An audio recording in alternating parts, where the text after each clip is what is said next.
Good morning students. आज की class बहुत बहुत बहुत इंपॉर्टेंट है हमारे डिटर्मिनेंट की लास्ट टॉपिक की।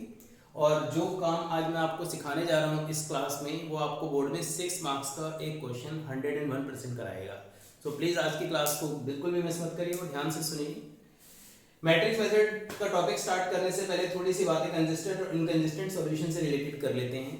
कंसिस्टेंट सॉल्यूशन क्या होता है? इफ सॉल्यूशन एग्जिस्ट, यानी जो भी आपको लीनियर इक्वेशंस दे रखी होंगी, सिस्टम ऑफ इक्वेशन दे रखी होंगी, अगर उसका सॉल्यूशन एग्जिस्ट करता है तो हम बोलेंगे कंसिस्टेंट सॉल्यूशन। और सॉल्यूशन एग्जिस्ट कब करेगा? जब determinant of A is not equal to 0 होगा, यानी नॉन सिंगुलर मैट्रिक्स। और इनकंसिस्टेंट सॉल्यूशन कब होगा? If solution does not exist, अगर उसका सॉल्यूशन एग्जिस्ट नहीं करता तो हम बोलते हैं उसको इनकंसिस्टेंट सॉल्यूशन। सॉल्यूशन एग्जिस्ट कब नहीं करेगा? अगर A हमारा सिंगुलर मैट्रिक्स होगा। सिंगुलर मैट्रिक्स का मतलब क्या होता है? डिटरमिनेंट ऑफ A 0 आना। अगर आपके पास डिटरमिनेंट ऑफ A 0 आया है तो हमें आगे के प्रोसीड कैसे करना है क्वेश्चन को? In this case we calculate adjoint of A dot B। Adjoint of A का प्रोडक्ट B के साथ निकालना है। इफ एडजॉइंट ऑफ A और B का product is not equal to 0 है, then solution does not exist और it has inconsistent solution। और अगर adjoint of A dot B का जो प्रोडक्ट है वो 0 है तो इधर कंसिस्टेंट और inconsistent, then it has infinite value solutions और no solution। is that clear? ये तो बात हो गई कब? जब हमारा डिटरमिनेंट 0 आएगा तब। लेकिन अगर डिटरमिनेंट 0 नहीं आता तो उस टाइप के सॉल्यूशन को हम इसमें मैट्रिक्स में क्या बोलेंगे? हम इसको नॉन सिंगुलर मैट्रिक्स। और जब नॉन सिंगुलर मैट्रिक्स होगा तो हमारा सॉल्यूशन एग्जिस्ट करेगा और उसका हम इनवर्स भी एग्जिस्ट कराएंगे। और आगे का काम उसके सॉल्यूशन निकालने के लिए जो मेथड हमें यूज करना है इसका नाम है मैट्रिक्स मेथड। और मैट्रिक्स मेथड में आपको क्या लेके चलना है? Ax is equal to b and if we have to find the value of x then A inverse is equal to b, x is equal to A inverse b। अब आप कह रहे होंगे ये A और B क्या है? जो भी आपको लीनियर इक्वेशन दे रखी हो, जैसे ax plus by is equal to c and px plus qy is equal to r, जो भी हमारे पास वेरिएबल के कोफिशिएंट्स होंगे उसको हम डिनोट करेंगे a से। इक्वल टू वाला जो भी मैट्रिक्स होगा उसको हम डिनोट करेंगे b से। क्लियर? और x क्या होगा? अगर क्वेश्चन हमारा 2 वेरिएबल में है तो x को xy बोलेंगे और अगर 3 वेरिएबल में होता तो xyz बोलते। ये तो हो गई हमारी बातें थ्योरेटिकली। अब हम प्रैक्टिकल काम करके सिखाते हैं आपको। सुनिए, मेन टारगेट हमारा है आज की क्लास मैट्रिक्स मेथड, जो कि एग्जाम में 101% आना ही आना है। इसलिए मेन गलती मैट्रिक्स मेथड में बच्चे करते कहाँ हैं? मेन गलती होती है बच्चों की कोफैक्टर्स निकालने में। लास्ट क्लास में मैंने आपको कोफैक्टर निकालने का तरीका बहुत अच्छे से सिखाया है लास्ट वीडियो में, तो कृपया करके उस वीडियो को ध्यान से देखिए और उसके अकॉर्डिंग ही आपको जो हमने इनवर्स निकालना सिखाया उसका हमें इसमें यूज करना है। 3y minus 5z is equal to 9। सुनिए, अगर आप चाहो तो इसको सिंप्लीफाई कर सकते हो ताकि फ्रैक्शन में दिक्कत ना रहे। तो चलिए सिंप्लीफाई कर देते हैं। 2x plus y plus z is equal to 1। जब ये 2 यहाँ आएगा तो 2x minus 4y minus 2z is equal to 3। तीसरी इक्वेशन है 3y minus 5z is equal to 9। x y z के कोफिशिएंट को आप किस चीज का नाम देते हो? a का। x का कोफिशिएंट 0, x नहीं है तो y का coefficient 3 and z is -5। b की वैल्यू कितनी है? It is 1, 3 and 9। Is that clear? अब जैसे कि आपको मैट्रिक्स मेथड के बारे में पता है कि मैट्रिक्स मेथड को सॉल्व करने के लिए मुझे सबसे पहले इनवर्स निकालना पड़ेगा। इनवर्स के लिए मुझे डिटरमिनेंट की जरूरत पड़ती है, पॉजिटिव नेगेटिव पॉजिटिव। तो जब आप इसको एक्सपेंड करेंगे इट इज 20 माइनस प्लस 6, फिर नेगेटिव के अकॉर्डिंग एक्सपेंड किया -10 -0, फिर 1 के अकॉर्डिंग एक्सपेंड किया it is 6 -0, so it is 52 plus 10 plus 6 कितना हुआ? 68। दिस इज डिटरमिनेंट ऑफ ए। और कोफैक्टर्स निकालने के लिए आप क्या करोगे, A11 के लिए 20 + 6 इट इज 26। A12 फाइंड करने के लिए आप क्या करेंगे, इसके रो और कॉलम को -10, A12 निकालने के लिए -10 -0। और क्योंकि मैंने आपको लास्ट क्लास में सिखा दिया है जिसका सम ऑड नंबर है उसके आगे माइनस का निशान आता है, सो माइनस लगा दीजिए, तो माइनस माइनस कितना हो गया प्लस। A13 फाइंड करने के लिए आप क्या करते हैं, इसके रो और कॉलम 2 3 जा 6 -0 इट इज 6। A21 फाइंड करने के लिए आप क्या करोगे, दिस इज 21, इसकी रो और कॉलम को हाइड किया -5 एंड -3, और ऑड नंबर है इसलिए माइनस का साइन आएगा, इट इज +8। A22 फाइंड करने के लिए आप क्या करेंगे, दिस इज 22, इसकी रो एंड कॉलम को एक्सपेंड किया -10 एंड 0, तो -10 and 0 this is -10। A23 find करने के लिए दिस इज 23, इसकी रो और कॉलम को मिलाया 6 -0, तो ऑड नंबर है, सो रिजल्ट इज -6।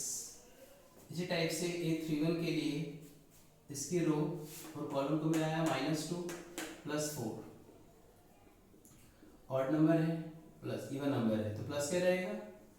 A32 के लिए क्या करेंगे आप, दिस इज 32, इसकी रो और इसके कॉलम को मिलाइए -4 -2, ऑड नंबर है तो कितना हो जाएगा +6। A33 फाइंड करने के लिए -8 -2 इट इज -10। तो ये आ गए हमारे कोफैक्टर्स। कोफैक्टर्स से एडजॉइंट निकालने के लिए हम क्या करते हैं, A11 A12 A13 A21 A22 A23 and A31 A32 and A33, और उसके बाद हमें इसका ट्रांसपोज करना होता है। ट्रांसपोज करने के बाद आपके पास रिजल्ट आ गया कितना, दिस इज रो कॉलम बन जाएगा, ये रो भी कॉलम बन जाएगी और ये रो भी कॉलम बन जाएगा, दिस इज एडजॉइंट ऑफ ए। और मैट्रिक्स मेथड क्या कहता है, मैट्रिक्स मेथड कहता है AX = में B, X = में A इनवर्स इंटू में B। A इनवर्स निकालने का फॉर्मूला होता है एडजॉइंट ऑफ A अपॉन में डिटर्मिनेंट ऑफ A इंटू में B। डिटर्मिनेंट की वैल्यू कितनी आई है हमारे पास 68, तो डिटर्मिनेंट की वैल्यू आई है 68, एडजॉइंट की वैल्यू आपके पास है 26 10 एंड 6 8 -10 -6 2 6 एंड -10, और B की वैल्यू कितनी है आपके पास 1 3 9, और X का मतलब मैं आपको बता चुका था, 3 वेरिएबल में क्वेश्चन है तो X की वैल्यू क्या हो जाएगी X Y Z। दूसरी सबसे इंपॉर्टेंट बात, बच्चे क्या करते हैं इस 68 को अंदर घुसा देते हैं पहले से ही। आपको इस 68 को बिल्कुल भी नहीं छेड़ना है, सबसे पहले आपको इस रो को इस कॉलम से मल्टीप्लाई करना है, इट इज 26 8 3 = 24 9 2 = 18, इस रो को इस कॉलम से करेंगे कितना होगा 10 -30 + 54, इस रो को इस कॉलम से किया 6 -18 -90, सो 1/68 सॉल्व करने के बाद 50 and this is 68, 64 - 30 is 34, 108 - 6 it is 102, और X Y Z की वैल्यू फाइंड करने के लिए आप क्या करेंगे, जब आप 68 को 68 से डिवाइड करेंगे तो 1 आएगा, जब आप 68 को 34 में करेंगे तो 1/2 आएगा, 102 को इससे करेंगे तो -3/2 आएगा। Is that clear? तो हमने x की वैल्यू फाइंड कर ली कितनी, x की वैल्यू 1, y की वैल्यू 1/2 एंड z की वैल्यू -3/2। अब हमने मेहनत तो कर ली, लेकिन हमें ये तो पता हो कि जो हमने 6 नंबर का काम किया है वो मेहनत हमारी कितनी सफल हुई है। तो उसको चेक करने के लिए आपको तरीका बता रहा हूं, इन तीनों में से किसी भी एक इक्वेशन को ले लीजिए और उस इक्वेशन में y और z की वैल्यू आपको सब्स्टिट्यूट करनी है। y की वैल्यू 1/2, और z की वैल्यू -3/2। 3/2 प्लस 15/2 इट इज 18/2 और 18/2 का मतलब क्या होता है 9। तो इसका मतलब जो हमने सम निकाला है वो एग्जैक्ट एंड करेक्ट है। Is that clear. एक और इम्पोर्टेंट क्वेश्चन लेने जा रहा हूँ मैट्रिक्स मेथड का ही, ध्यान से सुनिए।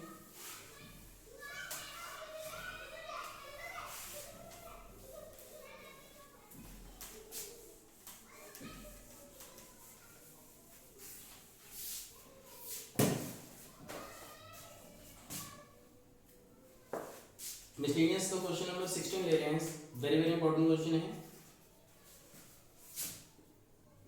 मिसलेनियस का question number 16, 2x plus 3y plus 10z equal to 4 and 4x minus 6y plus 5z equal to 1, 6x plus 9y minus 20z। Is that clear. हम सबसे पहले फ्रैक्शन से बचने की कोशिश करते हैं। तो मैंने क्या किया, इस फ्रैक्शन में जो टर्म्स दिए हुए थे इनको ही लेट कर लिया। 1/x को a, 1/y को b और 1/z को c। क्लियर। जब आपने 1/x को a लेट किया तो इक्वेशन बन जाएगी आपकी 2a plus 3b plus 10c equal to में 4। ये बन जाएगा 4a minus 6b plus 5c equal to 1। 1/x को a लिया, it is 6a plus 9b minus 20c equal to में 2। क्लियर है। अब क्या करना है हमें, जो भी आपके ए बी सी के कोफिशिएंट्स हैं 2, 3, 10, 4, -6, 5, 6, 9, -20 इक्वल टू में बी की वैल्यू कितनी है 4, 1, 2। आई होप यहाँ तक आपको समझ में आ गया होगा। अब फिर वही काम करना है जो मैंने आपको डिटर्मिनेंट और एडजॉइंट निकालने के लिए बताया सबसे पहले। तो डिटर्मिनेंट फाइंड करने के लिए वही काम, 120 माइनस 45 एंड 3 के अकॉर्डिंग एक्सपेंड करेंगे तो -80 -30, फिर 10 के अकॉर्डिंग एक्सपेंड किया 36 plus 36। So result is 75 minus 110 72। तो रिजल्ट आ गया 150 प्लस 330 प्लस 720। तो सॉल्व करने के बाद आपके पास कितना रिजल्ट आया, इट इज 0, 2, 3, 5 एंड 5, 10, 7, 10 और 11। It is determinant of A equal to में 1200। Is that clear. अब आती है बात एडजॉइंट्स निकालने की। एडजॉइंट निकालने का तरीका आप जानते ही हैं, a11 120 minus 45 it is 75, a12 -80 minus 30 और क्योंकि ये ऑड नंबर है तो बाहर माइनस, इट इज 110। a13 के लिए मैंने आपको ऑड नंबर है -1 लगा रहा हूँ और इसका जो मेन तरीका होता है -1 की पावर i प्लस j करके, वो मैं लास्ट क्लास में आपको समझा चुका हूँ। तो ये शॉर्टकट मैंने आपको समझाने के बाद ही बताया है। Is that clear. a13 की वैल्यू कितनी है 18, 36 plus 36 it is 72। a21 find करने के लिए this is 21 -60 minus 90 -60 minus 90 odd number है, इट इज प्लस 150। a22 के लिए इसकी रो और कॉलम को काटा -40 माइनस 60 -100। a23 के लिए इसकी रो इसकी कॉलम को मिलाया 18 माइनस 18 कितना हो जाएगा 0। a31 के लिए इसकी रो इसकी कॉलम को 15 प्लस 60 कितना हुआ 75। 3 2 के लिए इसकी रो एंड कॉलम को मिला है 2 5 से 10 माइनस 40 10 माइनस 40 और ऑड नंबर है तो minus it is plus 30। A33 के लिए आप क्या करेंगे, दिस इज 33, इसकी रो और कॉलम को मिला है माइनस 12 तो minus 12 it is minus 24। I hope यहाँ तक आपको बातें बिल्कुल समझ में आ गई होंगी। क्लियर है बेटा। अब क्योंकि आपको मालूम है हमें एडजॉइंट ऑफ ए की जरूरत है, तो एडजॉइंट ऑफ ए निकालने के लिए मैं आज एक स्टेप बचा रहा हूँ। मैंने जानबूझ के ट्रांसपोज इस तरीके से लिख दिया कि आपको ट्रांसपोज ना करना पड़े vertically. 75 110 72 A21 is 150 minus 100 and 0 75 30 and it is 24। Is that clear? Adjoint of A आने के बाद आपसे उसने क्या पूछा है, AX is equal to में B, X is equal to A inverse into में B। इनवर्स का फॉर्मूला होता है एडजॉइंट ऑफ A अपॉन में डिटर्मिनेंट ऑफ A इंटू में B। सो डिटर्मिनेंट की वैल्यू आपके पास है कितनी 1200, एडजॉइंट की value 75 110 0 sorry 72 and 150 minus 100 0 75 30 minus 24 और b की वैल्यू 4 1 2। 1 अपॉन में 1200 आने के बाद जब आप इसको इससे मल्टीप्लाई कर रहे हैं इट इज 300 प्लस 150 फिर 150, इसको इससे मल्टीप्लाई करते it is 440 minus 100 plus 60 288 plus 0 minus 48 कितना आ गया 600 340 प्लस 60 इट इज 400 240 बाहर कितना है 1 अपॉन में 1200। और क्योंकि आपका क्वेश्चन आपने ABC में कन्वर्ट किया है तो लास्ट क्वेश्चन में आपने x की जगह XYZ लिखा था, लेकिन यहाँ क्योंकि मैंने कोएफिशिएंट्स इनके जो हमारे वेरिएबल हैं वो ABC का काम कर रहे हैं तो यहाँ से हमें ABC की वैल्यू ऑब्टेंड होगी।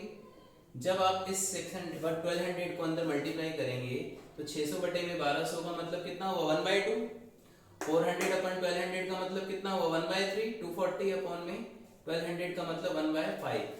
तो A आ गया आपके पास 1/2, B आ गया आपके पास 1/3 एंड C आ गया आपके पास 1/5।